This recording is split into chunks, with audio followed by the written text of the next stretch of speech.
बिस्मिल्लाहिर्रहमानिर्रहीम। अस्सलामु अलैकुम वरहमतुल्लाहि वबरकातुहू। मोहतरम सामीन व नाजरीन, अक्सर जब बेटियों को घर से रुखसत किया जाता है शादी के वक्त, तो वालिद उनसे ये नसीहत करता है कि बेटा, इस घर से तुम्हारी डोली जा रही है तो अगले घर से तुम्हारा जनाजा निकलना चाहिए। लेकिन उसके बाद वो अपनी बेटी की खबर लेना भूल जाते हैं। कुछ वो होती हैं जिनके पेरेंट्स हयात नहीं रहते, और भाई होते हैं वो भी भूल जाते हैं कि हमने अपनी बहन की खबर भी लेनी है। और वो बहनें जो कि बिल्कुल अनपढ़ होती हैं, सादा होती हैं, और अपने ससुराल वालों के जुल्मों सितम सहती रहती हैं। कुछ शोहर ऐसे होते हैं जो कि जिस्मानी तौर पर अजियत देने वाले, और कुछ जिस्मानी से भी ज्यादा शदीद ज़हनी अजियत देने वाले होते हैं, जो कि अपने बीवी बच्चों से लापरवाह रहने वाले, उनको छोटी छोटी बातों पर अजियत पहुंचाना, घर में इस तरह का माहौल क्रिएट करना कि वो किसी ना किसी लिहाज से डिस्टर्ब रहें और खुश ना रह पाए।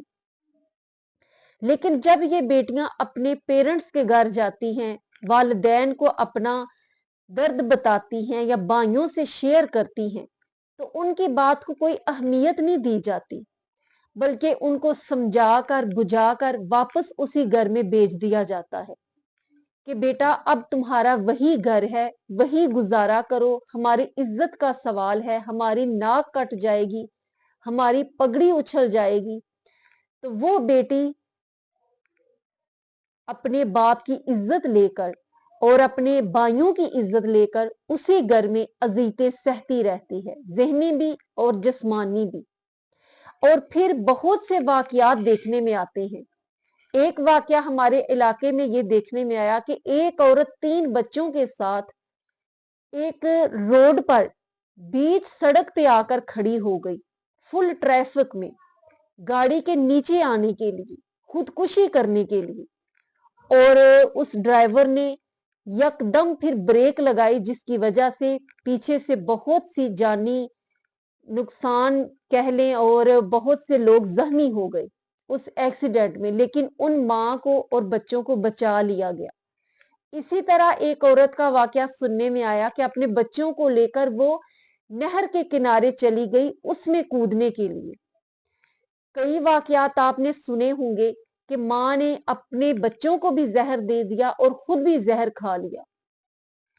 और इनके पीछे जो कहानियां हैं, अगर वो देखी जाए तो कोई भी माँ ये कितनी आसानी से तो नहीं कर सकती। वो कितनी तकलीफ से गुजरी होगी, कितनी उसकी दर्दनाक कहानी होगी कि जो माँ अपने बच्चों के साथ इस तरह से और अपनी जान के साथ खेल जाए। तो इसलिए उन पेरेंट्स से, उन भाइयों से ये गुजारिश है कि अपनी बेटियों को ससुराल भेजकर उनकी खबर लिया करें, उनकी खबरगेरी के लिए जाया करें, कम से कम महीने में एक दफा, 15 दिन के बाद, ताकि उनका सर जो है वो फख्र से बुलंद हो सके कि मैं अकेली नहीं हूं, मेरे पीछे, मेरे सर पर हाथ रखने वाले मौजूद हैं।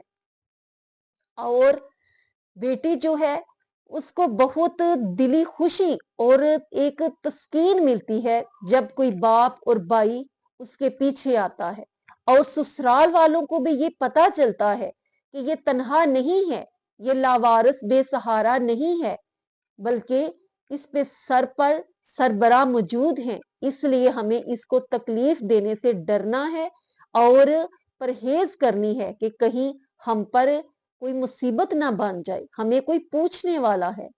और अपनी बच्चियों को, अगर वो बहुत तकलीफ में हैं, तो उनको अपने घर में जगह दें, उनको अप्रिशिएट करें, ना कि उन पर जुल्म के और दरवाजे खोले जाए। क्योंकि एक बाप के लिए एक तलाक याफ्ता बेटी का बोझ उठाना आसान है उसके जनाजे को कंधा देने से।